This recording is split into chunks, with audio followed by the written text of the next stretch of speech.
Good day, everyone. I apologize for the lack of beard. I was supposed to trim it. The hair, they became like a bald spot, so I thought, fuck it, we'll just clean it up and let it grow out again. It's not the first time I've done a clean shave, but yeah, the final piece has come. The Malakai and the dwarf update. Very interested to see what we're gonna get here. This also be the final, yeah, the final part, like I said. Yeah, let's do what we did in the other videos. We'll read it, react to it. We'll talk about things afterward. So let us begin. Greetings! This week we're delving into the final legendary lore to our ride to the Thrones of Decay. Doing otherwise would end up with each and every one of our names in the Damaskron. The dwarves are taking in grand engineering to next level. With the caliber of mighty machines this guy builds, you'd be wise to not find yourself in a great book of grudges. Introducing Malakai Makaisson. This technologically savvy legendary lord, Malakai Makaisson, was a member of the Engineers Guild, wherein he built an ironclad. Man, I had a nap before this. I guess I'm not quite ready yet. Starting. Alright. Wherein he built the ironclad Unsinkable, which sank, and the airship Indestructible, which blew up. As a result of these errors, costing many a dwarven life, in the process, Makaisson was ejected with great shame. The Slayer's Oath in turn. Oh, I didn't notice he has a triple barrel on his rifle. Sweet. At a glance, here's what he brings to the dwarves. Slayer. As a Slayer, Malakai is unbreakable, which also befitting from all of the advantages that Slayers bring to the battlefield. Engineer. As an engineer, Malakai supports missile units with an array of abilities that increases capabilities to wreak havoc and doom the enemy. Spirit of Grungni.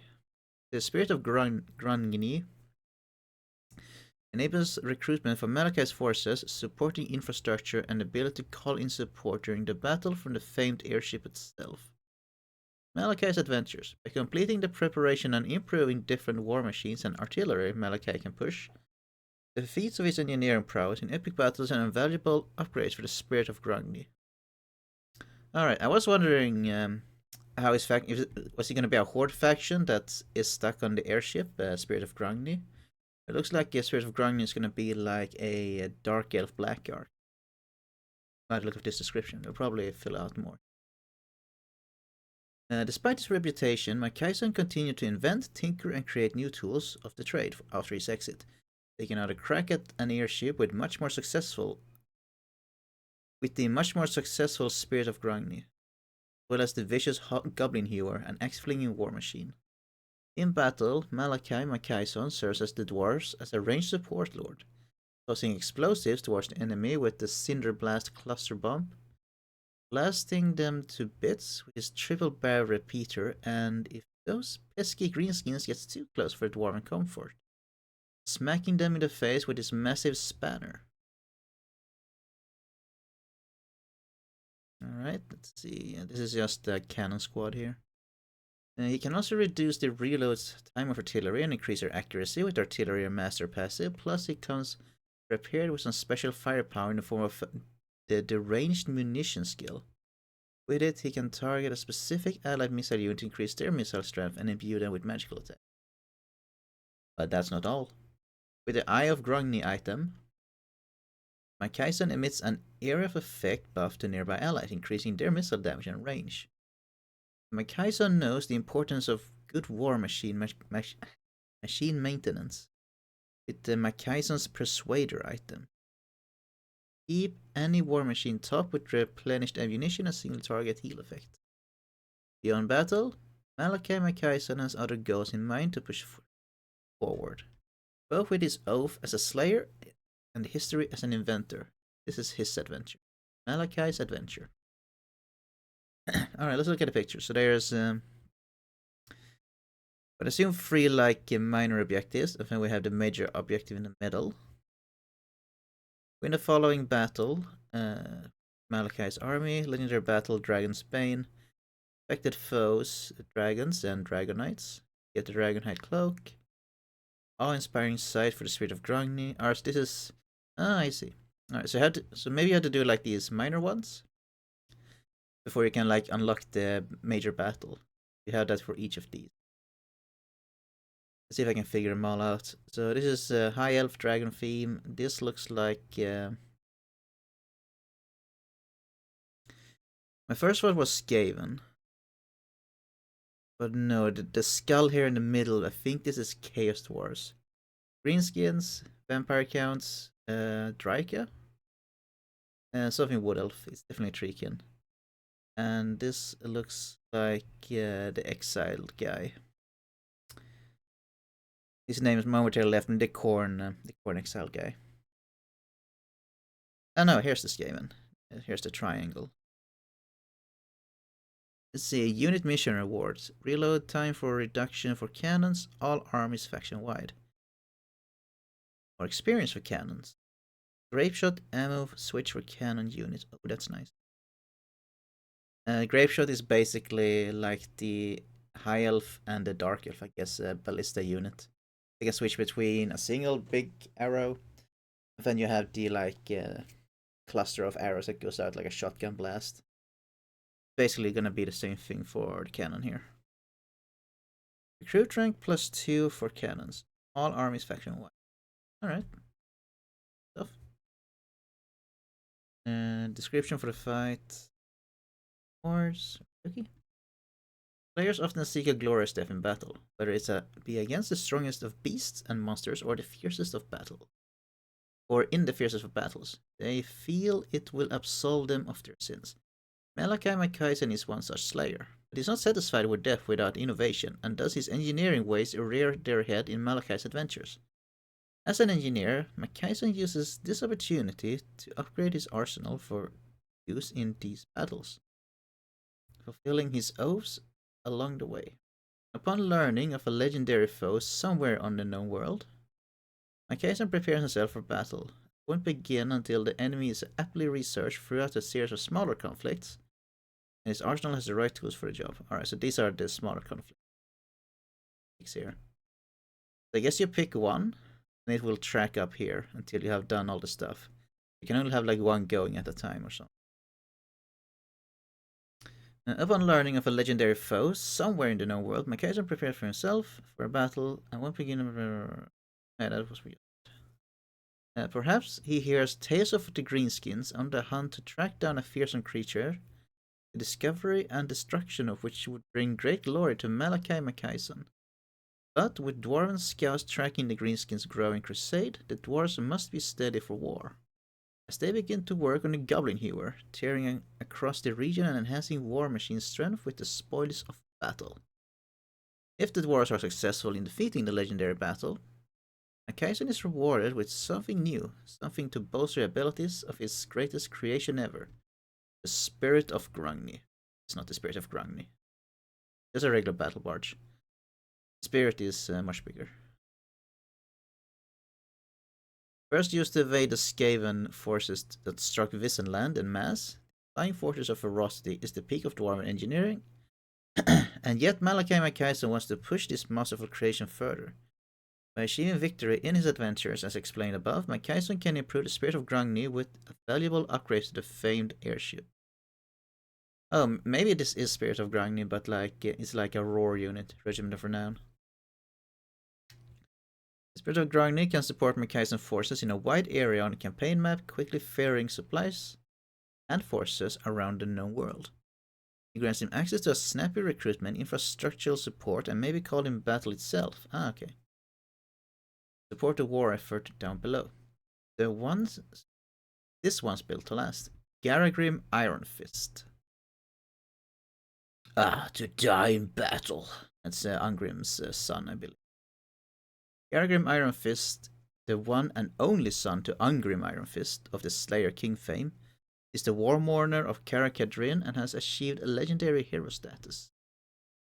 I like his face. We have a closer look.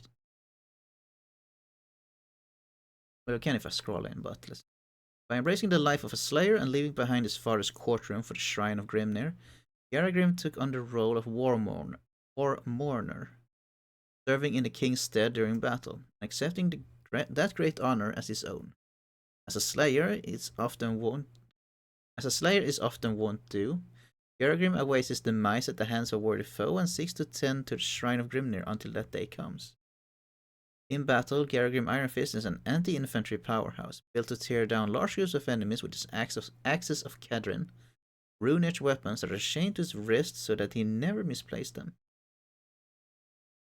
Grants a passive weapon strength and magical attacks to his nearby allies, with the War Mourner can spin on the spot with his chained axes to deal a circle of damage thanks to his Hurricane of Death. Gains a ward save that grows in intensity with Wards of Grimnir. And enters a melee attack and weapon strength boost the state, the more he kills as the Slayer of Legends. That's honors. The honors all his. Oh yeah, I just remember the name of this guy. Scarbrand. It's Scarbrand. Not necessarily, it could just be a greater demon. Slayers of demons and dragons. To keep the battle flowing on all fronts, Makaisson recruits a new lord and hero to bolster the Dwarven Empire. I guess it's this guy and this guy down here. The Demon Slayer, a new generic lord for dwarves, smashes through countless trolls, giants, and dragons to the point where, in the present, it's just an old hat for him. Having felled so many beasts in the past, the Demon Slayer commits to taking down the mightiest foes of all, the Demons of Chaos. With a loose grip on sanity, the Demon Slayer is a frightening leader, driven mad by his own shameful curse of continued survival against all odds. What are we fighting here? Oh, these are Chaos Dwarves. Well, I was trying to figure out what these was. I was thinking, are they like shoulder pads or something? But no, I figured out it was the... As a melee specialist lord, the Slayer excels as a bona fide demon killer, dealing magical damage intrinsically and buffing nearby Slayers as their leader. The active ability, a glorious death, this lord triggers an effect that makes both himself and Slayers around him unkillable for a short time. When at last he is beset by a true warrior, the passive ability, a worthy foe, grants him increased melee attack, weapon strength when fighting an enemy that inflicts terror. See some iron drakes, the flame thingy. This is the Dragon Slayer, I assume. The Dragon Slayer, a new generic hero for the dwarves, is a rarity in and of itself. Often traveling alone and shunning all contact with their fellow dwarves, the Slayer of Dragons searches far and wide for the fire-breathing beast ready to bring about their end. As a melee specialist hero, the Dragon Killer of the dwarves is built for felling large entities, resistant to flaming attacks, and like the Demon Slayer, is searching for a worthy foe to destroy. A mighty doom awaits. Doom Seekers. Yeah, this is where I remember from the trailer I said like I was looking for the chain but I didn't see them, but here they clearly are chains. So it was Doomseeker trailer. Let's see. Doomseekers are the lone wolves of the dwarf army, with magic resistant wards tattooed all over their bodies for protection. Their unhinged minds are made dangerous by the axes attached to chains as their weapon of choice. Like Garagrim Iron Fist before them, for some serious damage. Oh, so Garagrim is Doomseeker. He has this weapon as well. With a whirlwind of death, a Doomseeker spins around on the spot to create a dwarven vortex of pain, dealing major damage to enemies within range as it blends them into chunks. They serve as a fine addition to any army looking to bring the Wars of Grimnir to the front line, boosting their ward save as more blood is spilled. Even the Slayers are known to keep their distance from these Seekers. Slayer Pirates. Finally, competition for company militia. Free company militia. Dwarven Sea Slayers, often known as Slayer Pirates, were once traders turned to piracy on the Seven Seas after the misplacement of some rare dwarven ale, an event so harrowing that even the most strong-willed dwarf could crumble at the mere thought of it. They now take the moniker of mercenaries, searching for long-lost loot and returning it to their rightful owners. For the right price, of course. Did I have a little poison bottle here? Their belt. Let's see what they do. With a cutlass in one hand and a pistol in the other, the Slayer Pirates are textbook missile infantry until is a textbook missile infantry unit for the dwarves, festooned with firearms to keep their forces of evil at bay. And as for those few lucky Roar Slayer pirates that have found some of their lost dwarf rum, they may continue to find that enemies' melee attacks don't hit quite as hard as they possibly. There's a few lucky Roar Slayer pirates. Alright, so there's a regiment renown, which is this one because they're mentioning the poison bottle, so this is specifically that unit, which I guess are the Long Drong Slayers, I believe they're called. They get mentioned all the time when people want to talk about Dogs of War being added to this game. Grudgeraker Thunderers. This is probably one of the units I'm more interested in viewing. With the Chaos Dwarves in town, bringing their blunderbusses and fearsome artillery on the battlefield, the Thunderers that fellow dwarf commanders may be familiar with are adapting. I got on their hands on new firearms with the Grudgerakers. This double-barreled shotgun, prototype by the young master engineer Grim Burlockson, fire a swat of shot into incoming troops and decimate single targets with one trigger pull. The close-range infantry squadrons of Grudgeraker Thunderers weren't content with just a fancy new weapon, though as they also keep their one-handed axe close by when the ammo runs dry with a shield on their back to let them hold the front lines with ease. Give them both barrels. Well, that's just dwarf skirmish units by default that they have a shield and an axe. Will they succeed where Rangers kind of failed? Because we had the axe throwing Rangers, right? And we didn't use them because I think they lacked the shield. Most noticeably, they had a lot less armor than Thunderers and Quarrelers. And if these are going to be shorter range units than those two, assumingly, I assume regular Thunderers are going to have more range than these. And I hope there's a place for them. I guess it will depend. How much firepower do they bring? Are they going to be like Chaos Dwarf blunderbusses? In that case, yes, there will be a room for them. If they're going to perform less than blunderbusses, then I don't know if it's worth grabbing these guys, other than aesthetic pleasure. Goblin Hewers. Alright, this is the unit I'm most interested in, how it's going to work. Creations of MALAKAI Makaisson have something of reputation to them, whether it be Masterful Spirit of Grungni or the infamous Goblin Hewer. This contraption here. This war machine terrifies any that stand before it as it flings axes across the battlefield with lethality, speed, and a touch of precision. But the Goblin Hewer lacks in range, it makes up for the ability to shred nearby targets, serving as a burst damage artillery unit for the dwarves up close and personal. As if the enemy of the dwarves were mere stalks of wheat, standing between them and victory, the Goblin Hewer scythes its way through the front line, separating skin from bone with a sharp projectile and complex design of wheels, chains, and gears. Manned by slayers, once the Goblin Hewer has expended all his ammunition, the crew charge headlong into battle, keep the blood flowing. Time to reap what you sow. Yeah, so I guess these are basic slayers, the dual axe one. Alright, wonder how much ammo.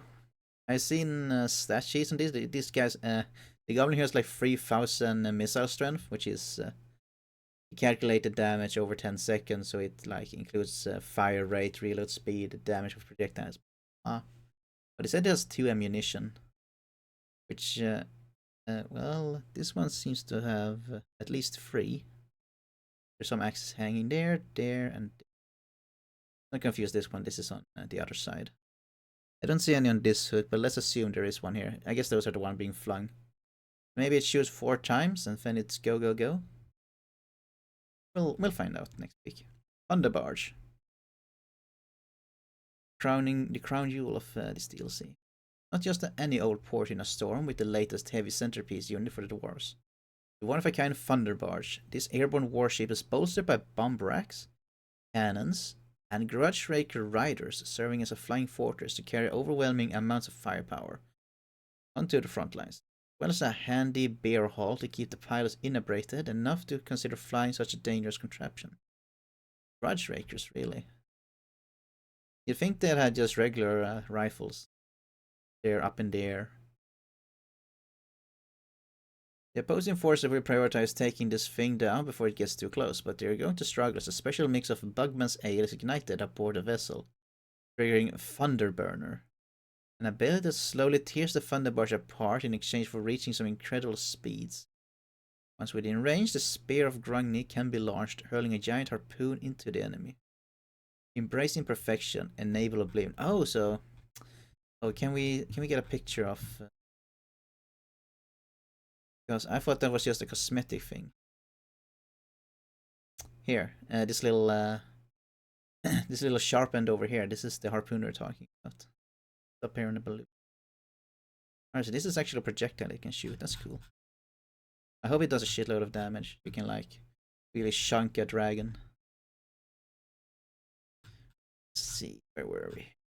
Third one. No. Alright, so now it's time for the dwarf faction updates. And I do think the dwarves do need looking how Empire got updated, I think we're in a pretty good hands. Dwarf Legacy updates.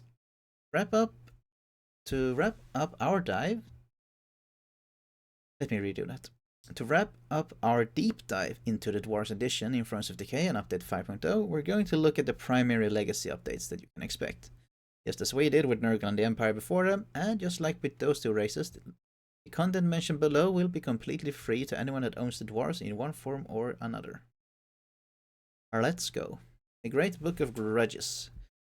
What are the issues with the current system? Grudges aren't as rewarding as they could be in the current system.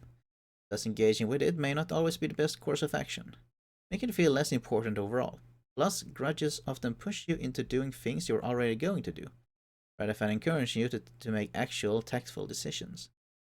Grudges being a series of missions also felt like an underutilization of the mechanic, and the feature's usage on the campaign map needed some work. Grudges were not as urgent as we'd have liked, either. A big part of the dwarf's power fantasy is having to right the many wrongs surrounding you. You didn't quite land with the original system. Another issue was that you could sometimes get stuck with a grudge mission you couldn't complete, which would unfairly tank your severity bar. What are we changing? Grudges will now be present and fully visible on the campaign map. Any faction that performs a hostile action against the dwarf culture earns grudges. As a dwarf player, attacking an army or settlement that has grudges associated with it will award you with a grudge value upon victory.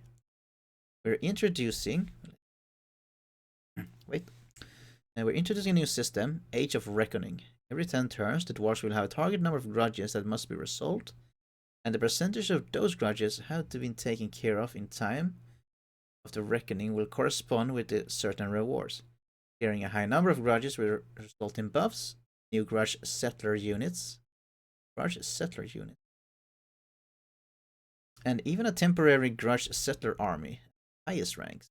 But low performances during an age will come with penalties. Legendary grudges are also available, and are a grand mission that benefit the entire dwarf culture when resolved.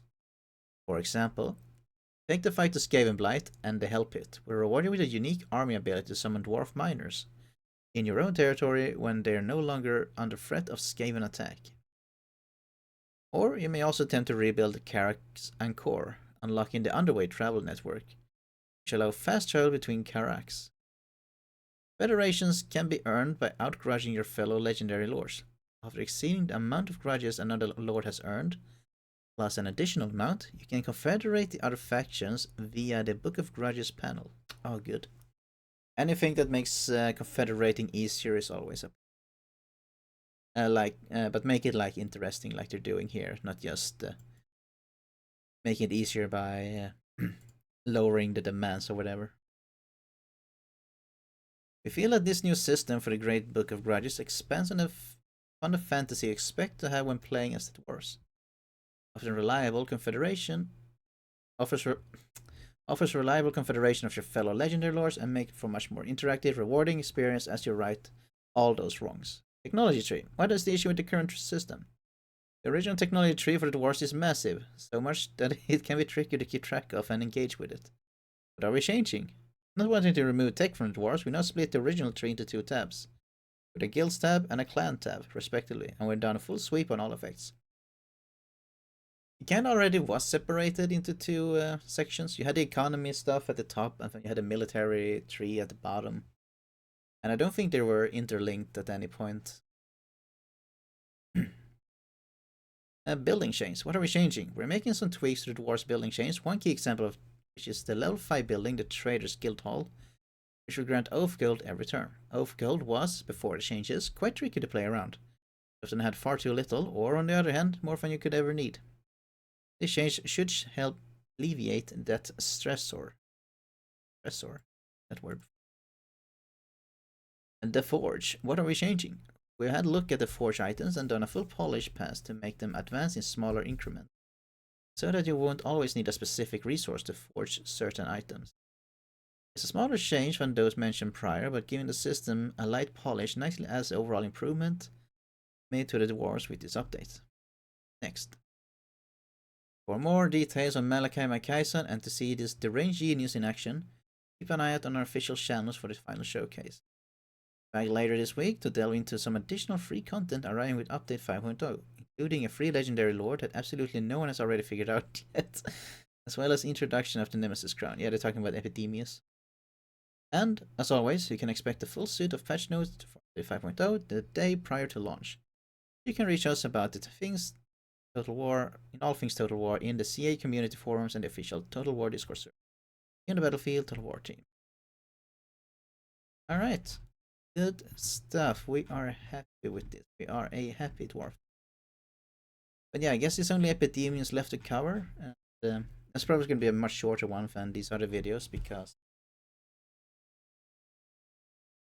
they already covered the Nurgle changes, which were good. We'll see how good it will be when we're actually playing as it. But speaking of next week, if you have been enjoying these videos where I go on about this, which judging by the YouTube algorithm has been doing fairly well, all things considered, I'm gonna play through each of these factions when this DLC comes out. Probably gonna start with Malakai because I like dwarves. Then we'll do Tamarkan and Elspeth after that. It depends on the mood and what the people in the chat would like. So yeah, I'm gonna stream that at my usual streaming hours. My Twitch is in the description. You just click it and it will send you over there and you can see what times. It's a GMT +1 time zone. I start at 7 normally on weekdays and then 10 a.m. on weekends. I stream a little bit longer because I have more time. But yeah, this week I'm doing a Bretonia playthrough. If you want to see me dealing with that, you are welcome to visit. And not today if you're watching it on Tuesday, because Tuesdays I play Pathfinder 2. Yeah, but with that, I want to thank you all for watching. And until next time, bye bye.